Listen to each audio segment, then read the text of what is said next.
계속해서 세 번째 주제 발표 진행하겠습니다. 이번에는 한반도 광물자원연구센터 양민호 이사장님께서 발표해 주시겠습니다. 북한 광물자원 개발과 한반도 경제 통합의 길이라는 주제로 진행해 주시겠습니다. 박수로 환영해 주십시오.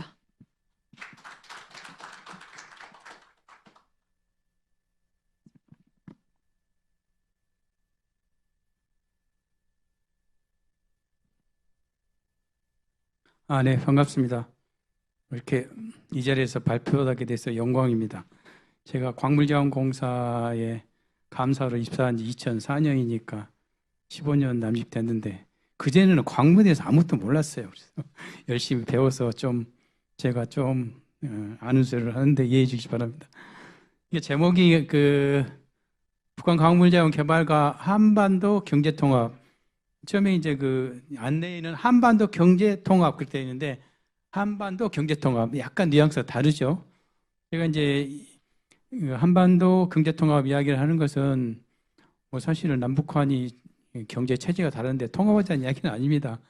다만 이제 우리가 남북 경제 교류 협력이라고 말을 많이 쓰는데 그것보다는 훨씬 광범위하고 포괄적인 개념이다 생각하시면 되겠습니다.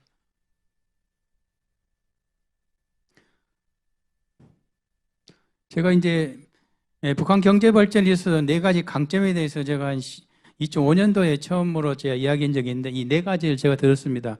낮은 임금과 우수한 노동력, 개성공단 모델 생각하시면 되고요. 두 번째가 이제 지금 우리가 다루고 있는 광물 자원이고, 세 번째가 이제 빼어난 관광 자원, 네 번째가 지경제학적 이치로서 물류 통로인데 이거 간단히 말씀 안 돼도 대충 말씀이 알겠고, 근데 이거를 한 2년 전에 이종석 전 통일장관도 똑같은 이야기를 저하고 하시더라고요. 제 걸 보고 100시였는지 20점이었는지 모르겠는데 하여튼 북한 경제를 아신 분이라면은 북한 경제가 앞으로 이제 무수한 잠재력이 있다 그렇게 생각을 하고, 여기 짐 노조스 같은 분도 이제 북한에 경제하고 싶다고 투자하고 싶다고 이야기하셨는데 주로 이제 광물 자원하고 관광을 주로 많이 말씀하십니다. 참고하시면 되겠습니다. 광물 자원 등 분류에 대해서는 다 아는 거지만 한번 해봤는데, 이게 이제 다 이제 지하 자원이라고 그러는데요. 여기서 보면은 여기 이제 석유가스, 셀가스는 이제 별도로 분류가 되고, 그 다음에 석골재 같은 경우는 이제 석재는 북한에서 화강석이나 대리석재 광물로 치지만은 우리나라에서는 이제 화강석은 광물로 안 돼 있습니다.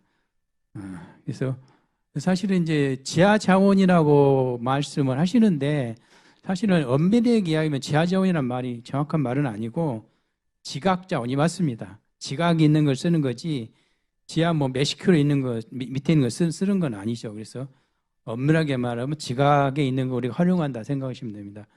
어쨌든 북한에 있는 여기 보면은 이제 제가 밑줄 쳐놓은 건 다 북한에서 나오는 광정들입니다. 북한에서 안 나오는 것은 이제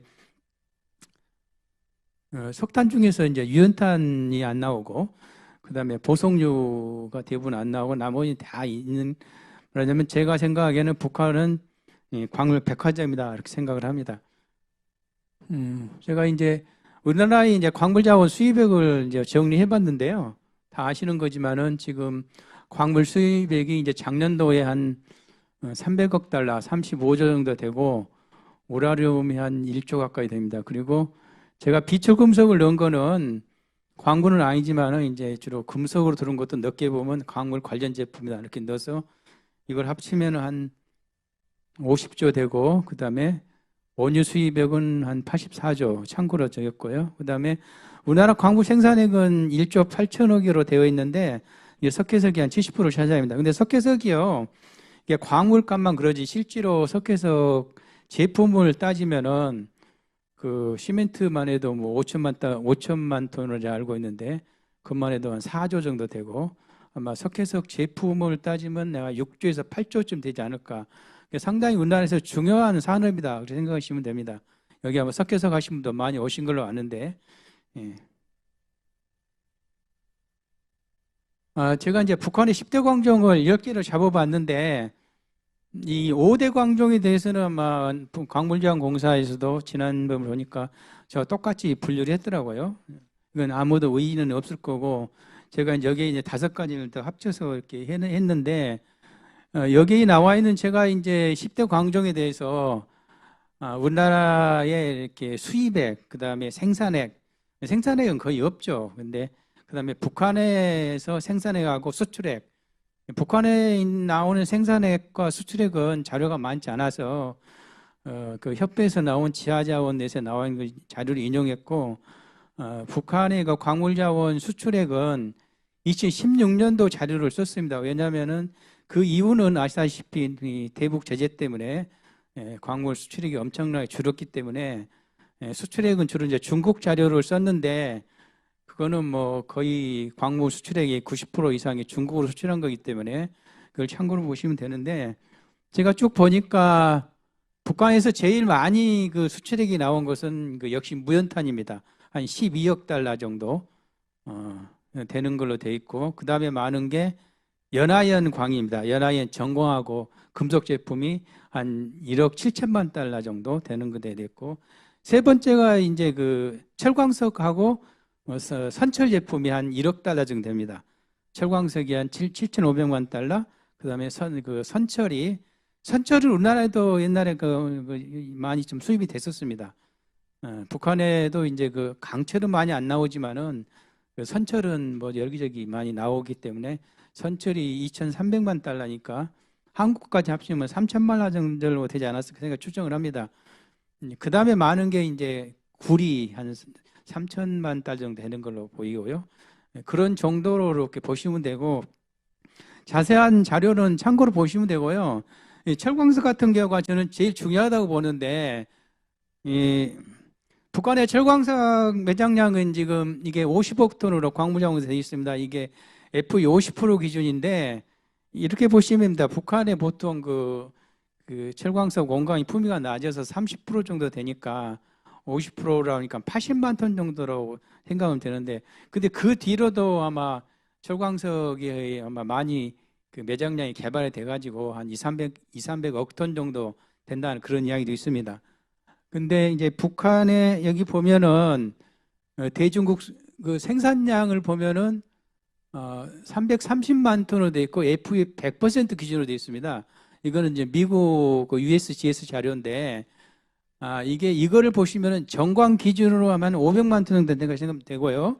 그다음에 원광 기준은 원광은 30% 정도 되니까 이것은 한 3배쯤 되니까 한 800에서 1000만 톤 정도 된다 생각하시면 되고 여기 이제 중국에 수출한 게 164만 톤이잖아요.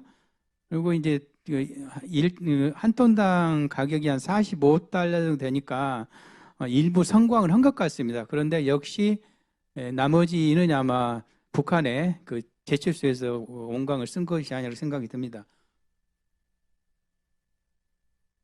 우리나라의 이제 수입액 중에서 철광석 비중이 지금 한 7,400만 톤 정도 수입을 하고 있고요. 근데 북한의 철광석 개발은 한국 시장만 겨냥할 게 아니고 전 세계 시장이 철광석이 내가 알기로 한 중국이 한 10억 톤을 수입하고 있고 전 세계적으로 아마 20억 톤에서 25억 톤 정도 철광석이 소요되는 걸로 아는데 철광석에 대한 전체 시장 규모는 그렇기 때문에 한 200에서 300조 정도 됩니다. 그러니까 어마어마한 그 북한에 저는 철광석이 상당히 잠재력이 크다 이렇게 봅니다.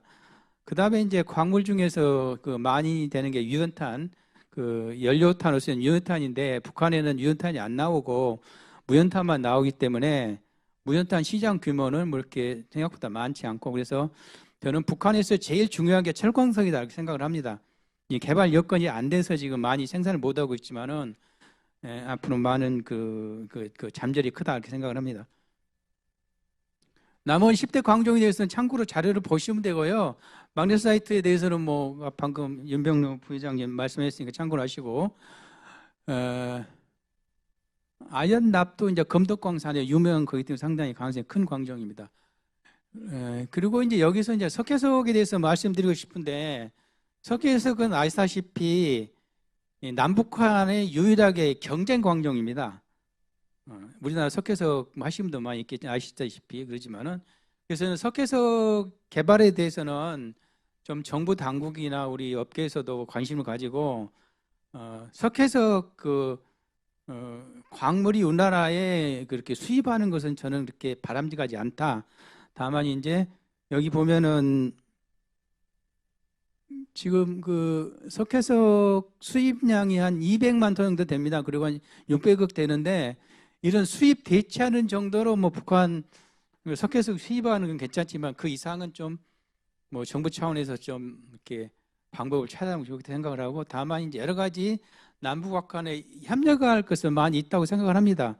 앞으로 북한이 경제가 발전되면 석회석 수요가 엄청나게 늘어날 거고, 또 우리나라 또 가공 기술이 많이 뛰어나기 때문에 고부가치 상품을 만드는데 석회석이 중요한 역할을 할 거라 생각을 합니다.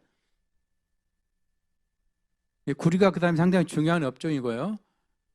그다음에 희유금속을 제가 쭉 이렇게 정리를 했는데, 여기에 이제 희유금속 중에는 이제 백금속도 포함되어 있고요. 여기 보면은 이게 제가 이제 지질자원이용원에서 2018년도 자료를 봤는데, 이게 희유금속은 어떻게 분류가 되냐면은 정광만 수입량을 잡은 게 아니라 여기 보면 이제 금속, 합금, 그다음에 산화물. 그러니까 아까 뭐 magnesite나 그 티탄 같은 경우도 산화물로 많이 사용을 합니다. 이런 걸 다 합쳐서 계산을 해보니까 니켈이 16억 달러 제일 많습니다. 니켈은 아시다시피 제철소에서 스테인리스 강으로 원료로 많이 쓰이고, 또 요즘에 이제 배터리 원료도 많이 쓰이고 있죠. 그래서 그런 것 같고, 그다음에 많은 게 이제 규소는 이게 이제 그 반도체하고 그 태양광 원료를 쓰기 때문에 이게 규소가 10억 달러 정도 됩니다. 나머지는 자료를 보시면 되고, 이 1억 불 이상 되는 걸 합쳐도 한 다 해서 80 몇 억 불도 되는 것 같더라고요. 그래서 하여튼 희유금속이 앞으로 우리나라가 앞으로 소재나 부품 산업한테 상당히 중요한 핵심 재료이기 때문에 북한의 대부분이 이 금속 광물 자원들이 다 생산이 됩니다. 그래서 앞으로 이제 광산이 개발 안 된 것도 많은데 앞으로 할 일이 많이 있을 거다 생각을 합니다. 나머지는 참고로 보시면 되고, 흑연은 북한이 그 인상 흑연이 아주 좋은 품질이 많이 나오는데, 흑연은 그 세계 시장 규모가 많지는 않은데 앞으로 이제 그래핀을 원료로서 앞으로 각광이 될 수 있는 그런 광종입니다.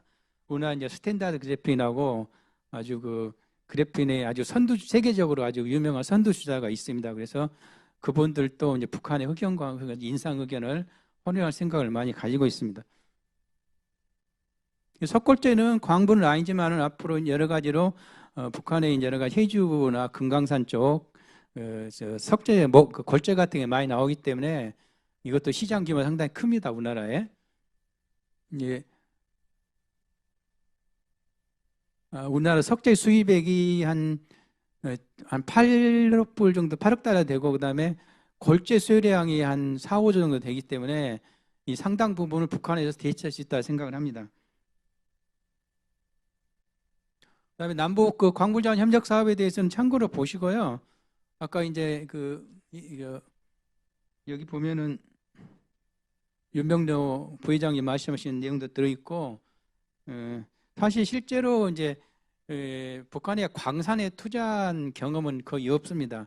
이 정촌광산도 사실은 성광장이 투자한 것이고, 다만 유일하게 보면은 이제 그 대리석하고 그 화강석 광산에 해주 쪽하고 개성 쪽에 한두 군데 업체가 했고, 또 여러분들이 참고로 아실 게 사실은 포스코에서 2008년도 전후에서 무산철광을 다 답사를 하고 철광석 개발에 대한 모든 프로젝트를 다 만들어 놨습니다.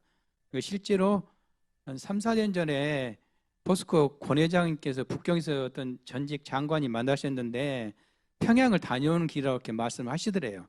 평양에 하여튼 포스코가 북한의 철광석 개발에 상당히 관심을 많이 갖고 있는 건 사실이고, 실제로 개발 계획도 다 만들어져 있습니다. 근데 여건이 지금 안 되기 때문에 집행을 안 하고 있고, 저는 언젠가는 포스코나 현대제철이 북한 철광석 개발도 북한 내에 그 종합제철소 건설도 있게 된다, 이렇게 생각을 합니다.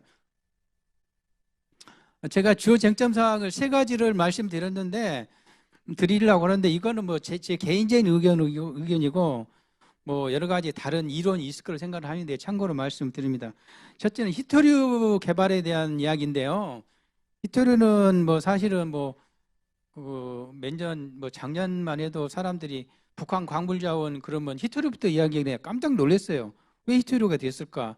사실은 저 얼마 전에 호주의 뭔 사모펀드란 데서 엄청나게 뻥튀기를 해가지고 북한에 뭐 히토류가 몇천 조가 있죠. 이제 그런 이야기 있었습니다. 근데 사실은 히토류가 북한에 지금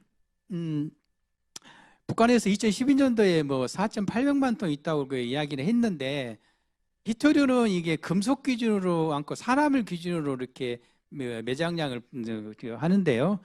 히토류는 보니까 주로 이제 그 산업 재료로 쓰는 게 금속으로 쓰는 것보다 산화물로 다 활용이 되더라고요. 그래서 산화물로 기준을 합니다.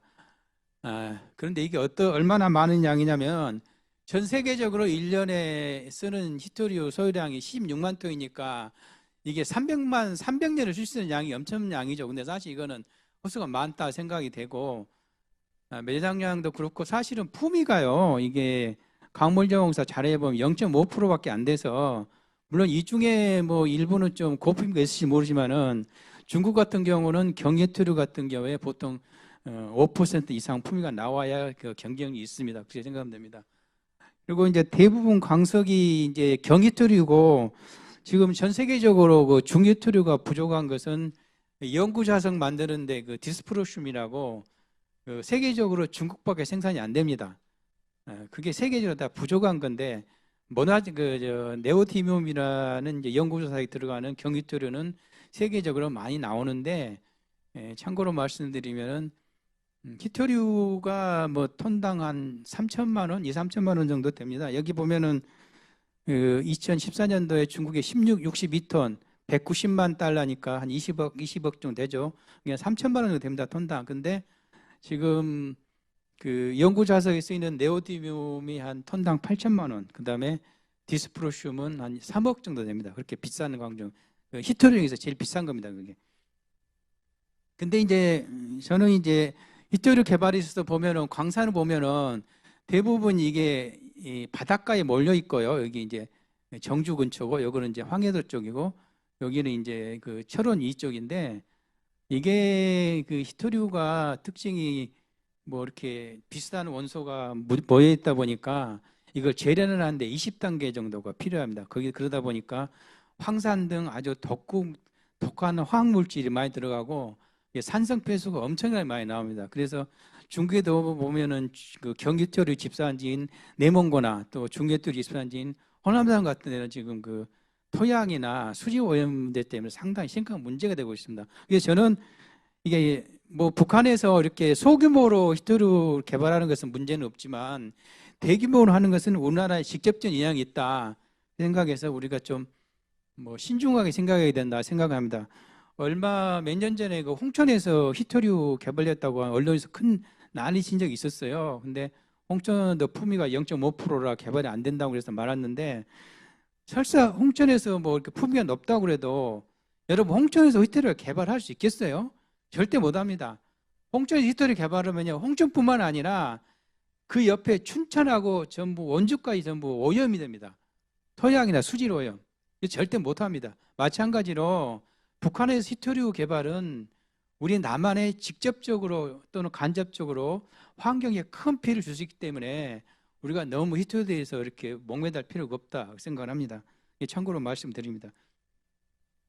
그다음에 두 번째는 이제 탄산화공업하고 갈탄 이야기를 하겠는데 제가 뭐 북한 광물자원 자료를 보면은 석회석 다음으로 매장량이 많은 게 갈탄이 160억 톤입니다.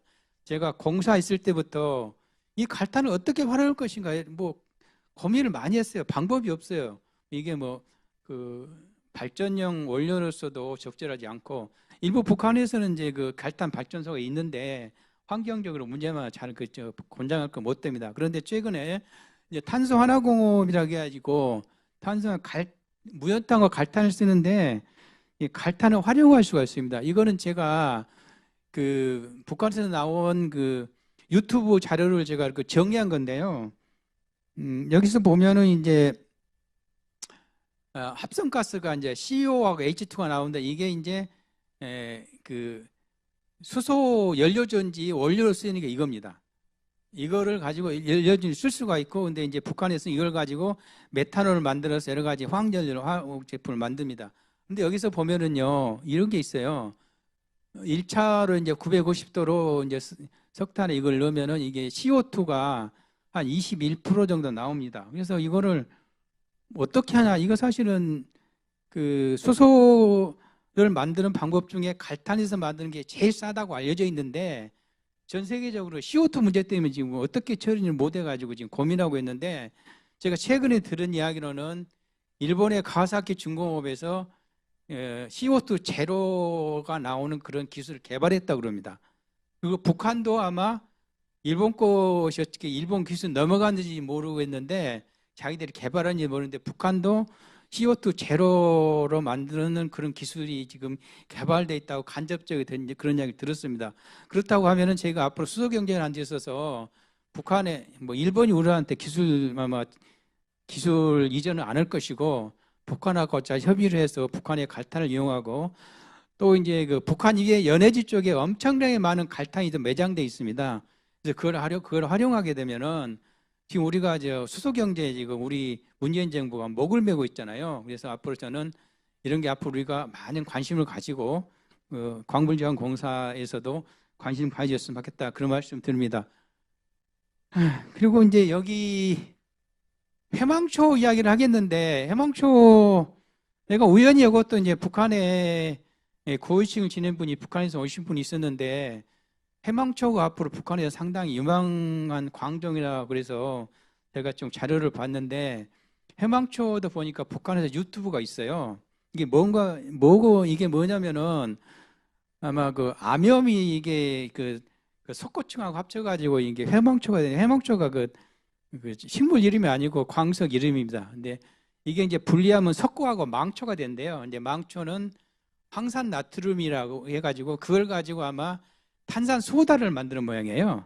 근데 우리나라 탄산 소다는 대부분 이제 소금에서 전기분해해서 만드는데 아마 대부분 외국에 수입한다고 제가 들었습니다. 근데 북한에서 만약에 이게 해망초가 이렇게 나온다 그러면은 훨씬 저렴하게 수입할 수 있지 않을까 기대를 하는데, 북한 측 주장으로는 평양 등 서해안에 수십억 톤이 매장되다 이렇게 주장을 하고, 제가 그래서 조선 지리전서를 보니까요, 그 북한에 비단섬 있죠.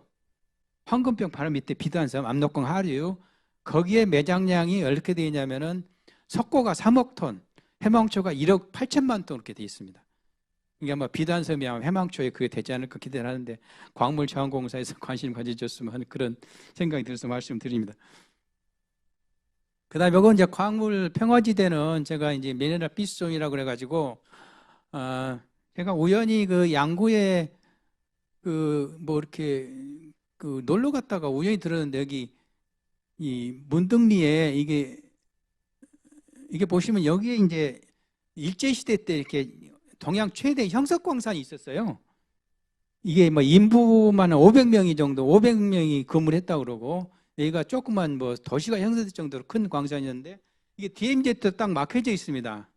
이게 아마 앞으로 저는 그래서 남북한이 공동으로 이걸 개발하게 되면은 북한에도 형성이 많이 좀 일부 나지만은 형성 개발에 큰 도움이 되는 생각에서 말씀드립니다. 또 하나는 지금 고성에 이게 이제 이쪽 근처에 그 니켈 광산이 좀 있습니다. 그래서 이게 DMZ하고 연결되어 있는데, 이것도 아마 남북간 협력을 해서 개발해서 여기 미네랄 피스존 구성을 제가 이렇게 말씀드립니다. 마지막으로 이제 한반도 경제 통합을 위한 길은, 북한 광물 자원의 힘은 여러분도 아시다시피 북한 경제에 있어서 수출의 한 절반 이상이 이제 북한 광물이 차지했었습니다. 또 재미있는 이야기를 하나 하겠는데, 러일 전쟁 때 이제 그 일본하고 러시아가 싸웠잖아요. 그 함대가. 근데 다 러시아가 이긴다고 그러는데 일본이 이겼어요. 근데 그 이긴 그 핵심 자원이 뭐냐면 무연탄이었다고 그럽니다. 왜 무연탄이 썼냐? 무연탄을 쓰다 보니까 연기가 안 나니까 이렇게 숨기가 좋고, 또 힘이 세답니다, 무연탄이. 그래서 아마 러시아 함대는 유연탄을 썼는데, 그래서 아마 그 일본 함대 이겼다 그런 말도 있는 정도로 그때. 근데 당시 일본은 아마 큐슈 지방에서 그 무연탄이 좀 난대요. 그걸 썼다고 그러고. 근데 한반도에 진출하니까 무연탄이 엄청나게 많거든요. 남한도 많고 북한도 많고. 그래서 사실 일제시대 때 그 자원을 엄청나게 수탈했는데, 특히 이제 산림자원 같은 경우는 뭐 우리나라 돈은 현재 50조 원을 수탈해 갖고, 그리고 이제 뭐 그 쌀도 많이 수탈해 갖고, 광물 자원도 이제 금, 무연탄, 철광석을 많이 수탈해 갔습니다.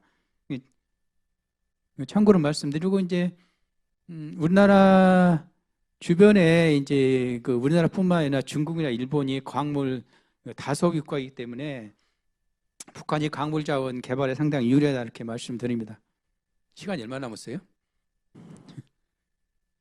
나머지는 참고로 보시고, 여기 보면은 이제 북한 광물 자원 관련 책이 이제 세 종류가 있습니다.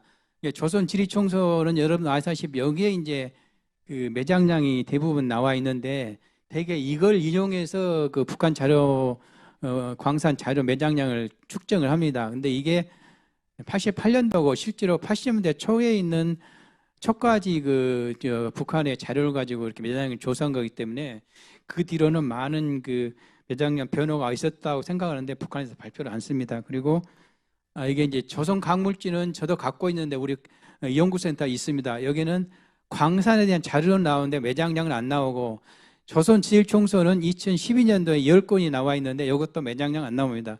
이 조선 지질총서는 지질자원연구원에 10건이다 있는 걸 제가 확인하고 왔습니다. 거기 계신 분께서 책은 복사를 못 해주고 저한테 이제 목차만 전해줬습니다. 그래서 필요하면은 뭐 광산에 대한 정보가 필요하면 말씀하시면 복사해준다고 그래가지고, 혹시 북한은 광산에 관심 있으시면은 저한테 연락해 주시면 제가 구해드리겠습니다. 그리고 여기서 또 하나 제가 말씀드리고 싶은 게, 이제 그 광물 자원의 이제 매장량 고갈 문제가 사실 우리가 심각하게 생각해야 됩니다. 특히 이제 금속광이 아주 매장량이, 이게 이제 여기 보면은 이제 미국 자료들을 인용한 건데, 여기 이제 골드만삭스가 여기가 아니라 이쪽인데 뭐 편집에 잘못됐습니다. 골드만삭스에 나온 게 2015년도 자료인데, 여기는 이제 여기 미국 미네랄 어디서 나온 자료인데, 어쨌든 주요 광물들이 철 같은 경우는 뭐 50년 이상 되지만은 대부분 뭐 한 20년에서 40년 정도 되면은, 물론 현재 매장 기준을 했기 때문에 뭐 매장량이 추가로 발굴되면 좀 늘어나긴 하겠지만은, 어쨌든 금이랄지, 예? 그다음에 여러 가지 뭐 대부분의 그 금속광들은 올해 그 매장 그 고갈 문제가 상당히 있기 때문에 저는 광물 자원은 계속 오를 수밖에 없다 생각을 하고, 제가 어디 자료를 보니까 그 연구 자석을 만드는데, 여러분 네오디뮴 연구 자석인데 그 네오디뮴만 가지고 연구 자석 만들면은 100도가 넘으면 이 자석이 깨져버립니다. 여기서 디스프로심이 꼭 들어가야 됩니다. 그거 안 들어가면은 300도가 못 견딥니다. 근데 디스프로심이 지금 중국밖에 안 나옵니다. 광산에서는. 근데 어디 자료를 보니까 디스프로시움도 한 20년 되면 매장량이 고갈된다고 그래요. 그럼 내가 묻고 싶은 게 있어요. 근데 전기자동차를 만드는데 이게 모터를 만드는 연구 자석을 안 쓸 수가 없거든요. 그럼 어떻게 할 건지 나는 세계적으로 그게 묻고 싶은데, 하여튼 뭐 연구 자석을 만드는 지금 그 히토류를 안 쓰고 연구 자석을 만드는 기술 개발을 일본 등에서 하고 있는데, 그게 언제 될지는 알 수가 없습니다. 참고로 말씀드립니다. 한국 정부 역할을 가져주는 게, 저는 이제 다른 것은 놔두고 여기 이제 북한에 대한 투자보험을 좀 해주면 좋겠다. 우리나라 민간 기업들이 북한에 투자하려고 해도 정치적인 리스크 때문에 뭐 다 꺼려서 못하죠. 그래서 우리나라 이제 북한 투자했을 때 일부 제한적으로 이제 투자보험이 되고 있고, 또 사실은 그 지난번에 그 오이사 조치로 뭐 수천억을 투자한 한국 기업들이 전부 다 손해를 봤거든요. 근데 다행히 2년 전에 문재인 정부 들어서 가지고 상당한 보상해 줬습니다. 그건 이제 특별한 조치로 해준 거죠, 그거는. 그러지만은 앞으로 그러지 말고, 저는 그 민간 기업이 이제 북한의 뭐 광물뿐만 아니라 북한 사업에 투자하려면은 반드시 이 투자보험 제도를 반드시 만들어주면 좋겠다. 근데 이 이야기는 뭐 국회에서도 안 하고 아무도 안 해요. 제가 이거는 광물자원 공사할 때부터 이야기했는데 여러분도 관심을 가지고 정부나 또 언론에다 이야기 좀 해주세요. 북한하고 우리가 남북질 하려면 투자보험부터 해야 됩니다. 그런 것을 여러분들이 관심을 가지고 정부나 어떤 언론계 좀 해주시면 부탁드립니다. 앞으로 이제 우리 광물자원 공사가 상당히 크다고 생각을 합니다. 저는 앞으로 이제 북한 광물자원 개발에 있어서 공사가 좀 그 앞장서 가지고 뭐 저는 개인적으로 사모펀드도 만들고 또 정부에서는 뭐 이렇게 그 탐사 비용이나 SOC에는 정부가 많은 투자를 해줘야 되고 실질적으로 그 광산 개발에는 민간 기업이 많이 참여해 좋겠다 그런 생각을 하고 간략하게 제 발표를 마쳤습니다. 감사합니다.